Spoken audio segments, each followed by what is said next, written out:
So in a recent video, I pulled off the underbelly coating and went under there and showed you all the systems, electrical and plumbing that goes on. And I've had a bunch of work to do under there. There's also videos on that I'll link to. But now I'm getting prepared to put the underbelly back, so I kind of show you how that's going to be accomplished. I've cut the original full sheet into different sections here. Now there's a section at the back there that isn't cut out. It was just kind of cut from where it was screwed to the frame, and I pulled it back to get at the water tank. But this is the kind of main section, and it's going to be taped against that section at that end, and then at each side it gets screwed into the frame. And you can see there's another section here that gets screwed into a frame, and up here gets screwed into a frame. I think there's one flap that's cut to access my galley drain, so it kind of gets taped up in there. And then there's a few other sections that have been pulled out. Right here is where my main shower and black tank and the main sewer output is. So it's kind of cut in sections. This blank section I've left in there because I have a storage box that I didn't want to undo. So along the edges there, it'll be screwed all into the frame. And then where it isn't screwed into the frame and I need some more support, I use some baling wire and screw it to the frame and bring it down and run it through just so it has the support. And then all the seams get patched with about 2.88 inch Gorilla Tape. Looks like this. You buy it in like a 25 or 30 yard roll. And as long as you clean that black plastic, corrugated plastic really well, I find it sticks really well. And if you apply it in kind of a warm day, I kind of usually leave the roll kind of out in the sun to kind of get nice and supple and let the glue kind of get a little bit more sticky before I put it on. Anyway, I'm going to crawl under first and do this section here, the main section. Okay, so I got the big piece back on. Just pan towards the back of the rig, and you can see where the bike rack comes in. And then there's a support I've put in there, but angle iron, and also have the stabilizer bars up to it. And underneath there's a piece of plywood that's underneath the water tank, all to help add a little extra support to the OEM arrangement. So that back piece stayed attached to the very back of the RV. I didn't cut it there, but I did cut it right here. And then that piece has screws all the way along there holding it in place.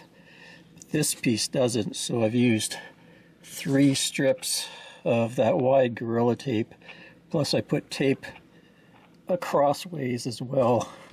That does pretty good at holding it. Then this piece all along the I-beams is screwed into the I-beams, and then in the middle there's another cross member that goes across here, so it has screws going into it. I lubricated them. Then towards the front here, where I had cut around the propane, I've used that tape again. I have an access port cut here. I think that's to get at my main wiring feed coming down from the power center. And there's another access port cut right there, and that's to get to my galley drain valve. And then at the front of this piece, there's a cross member, and I've screwed into it. So that provides pretty good support. Anywhere else I see any gaps, I've put tape around it.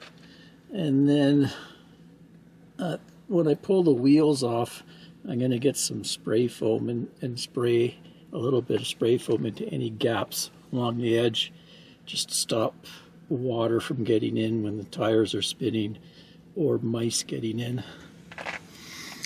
So that is got me all back to in front of the tires here. Now, the front section's going to be a little more piecemeal because I've had sections of that out before to do waste tank. There's 2 waste tanks at the front, and my sewer output is at the front, and my storage box. So that's my next task, is to start putting in the different pieces up there. Okay, so help with my tasks. I have the original screws, tech screws, self-tapping screws that the OEM used. I have some newer ones. Bought a bunch of extra washers. I have some smaller self-tapping screws. What I do with those is, I don't have it yet, but I get some baling wire, and I'll take those screws and drill them into some of the supports underneath there, and I can use the baling wire wrapped around those and down through the corrugated plastic to give it to some support so it doesn't sag in areas or where I've cut it and it doesn't have support anymore. Along the edges, I'm going to use these brackets and maybe drill into the side, and then that would also provide some support. And then that's the tape I use, the big wide Gorilla tape. So all sorts of things to try to keep everything secure under there.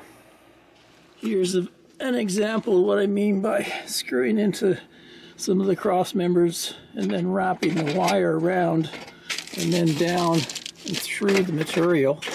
And that gives me a good support area. And then I can tape along there to another piece. So I'm probably going to do that over here where I've pulled some pieces off and back down there. It's worked pretty good. I did this probably about 6-7 years ago, so it's a little rusty, but it's worked out quite well. Okay, well, completed the next section. You can see where I've used the Gorilla tape again on the seams. This section's a little important to me because it has the ram that drives my slide, and right in here is an access point to get at the motor. In case the motor fails, I can get in there and manually withdraw my slide.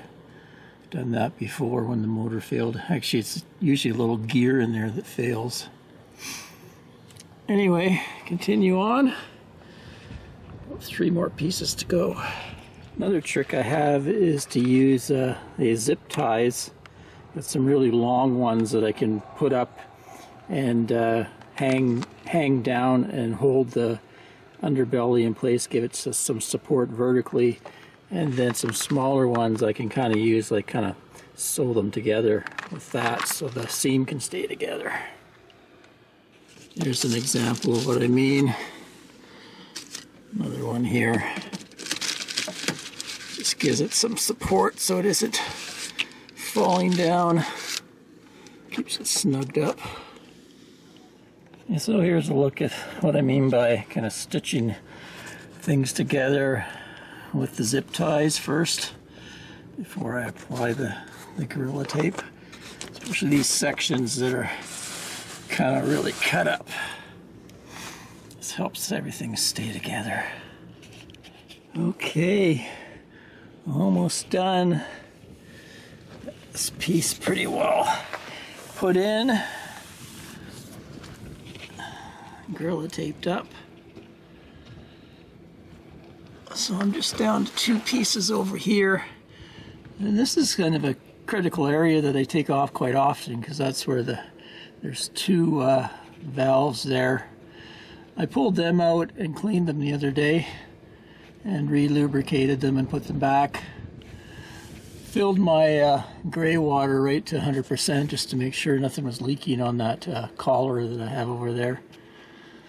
And everything looks good, so I can put those last 2 pieces back now.